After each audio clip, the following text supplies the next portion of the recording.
Hello, this is Kev, and once again, you have been sucked into the black dimension. Yes, here's what's going on. It seems as if the 2 years that Marvel had that they couldn't use the Marvel Netflix characters, and those characters being, in this particular moment, Luke Cage and Iron Fist.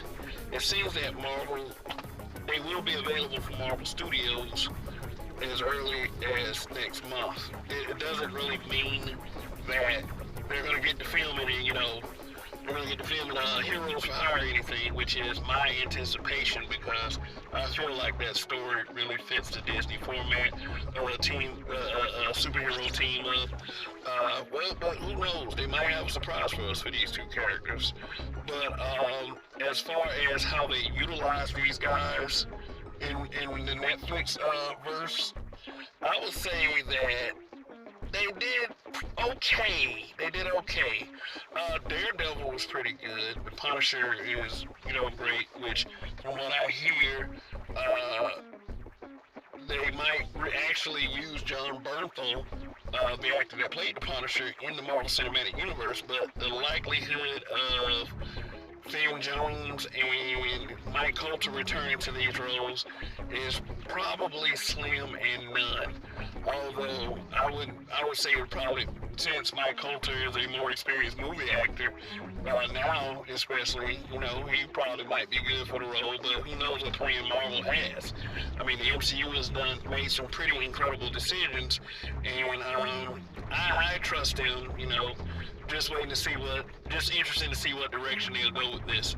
But as far as the two Netflix shows, as they were on Netflix, Luke Cage is pretty good. I'm most disappointed that I can't see the season 3 how Luke Cage handles being boss of Harlem, and maybe a potential rematch with Bushmaster, and it's just things that were, left. It was left as if it was going to be a third season, but, of course, the cancellation took that away. That happens in many shows. As far as Iron Fist, really, should have been something else. Seriously. The direction they took and the guy they cast as Iron Fist, I do kind of understand what direction they were going with that, but it was like the casting to me just was not very good, with a lot of the supporting characters as well.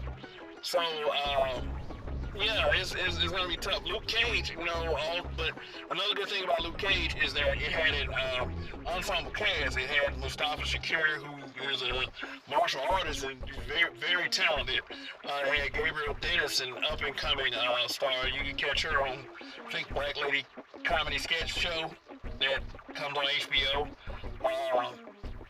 You also had Alfred Woodard. You had Theo Rossi from Sons of Anarchy. Yes, and we had a good soundtrack done by the RZA. He did the background music and such. And each episode was named after a Wu-Tang Clan track. So that was very interesting to say the least. Just little nuances and such. But anyway, this is definitely good news. May not necessarily be great news for the fans of the Netflix series, but yeah, I would love to see. I would love to see how the MCU handles these two characters, because I feel like Iron Fist should have been depicted way better. And Luke Cage had a couple of issues, but overall, I like the way the show was ran, especially compared to the way that Iron Fist was ran. So, and I think that a lot of fans of the comic will agree. And fans of these characters. Yeah, so very interesting as more characters become available for the usage of the already mega successful Marvel Cinematic Universe. But the only drawback I would see is that it's not going to be as dark and as gritty. Yes, the reason why they scrapped these shows is because they're too dark and they're too gritty for the MCU. Think about it. They switched up directors on Doctor Strange and the Multiverse of Madness because they say they want a horror movie, but it's like I guess they want a campy horror film. So but I have no doubts. Doctor Strange and the Multiverse of Madness, speaking of which, is going to be a very important film for the MCU itself. So, really, because of the pandemic and everything, we'll have to wait and see some of these shows, in some of these films.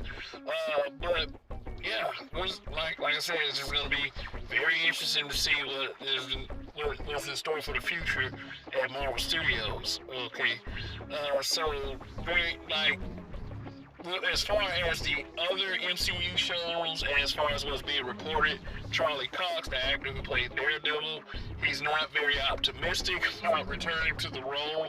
In fact, he actually has said that he does not see it. John Bernthal, there have been talks about him reprising his role as the Punisher in the MCU, and I can totally see that because he is already an experienced movie actor. I don't see any reason to use Jessica Jones anytime soon, unless they just want to if they just want to fish and just say, hey, you know what, we need another female character. Oh, look, it's Jessica Jones. There are cooler female characters. That's what they're going to say because a lot of the focus is about to be on Scarlet Witch as well. So, will we see Jessica Jones again? Time will only tell. But anyway, just kind of excited to, hear the, to not really hear this news, but to be reminded that yes, it has been 2 years already. 2020 make it seem like it's been 5. 5 years rolled up in a very short time. But, yeah, looking forward to it. Looking forward to seeing what they're going to do with these guys. So anyway, that's it. This is the Black Dimension. I am Kev, and we will see you sometime later.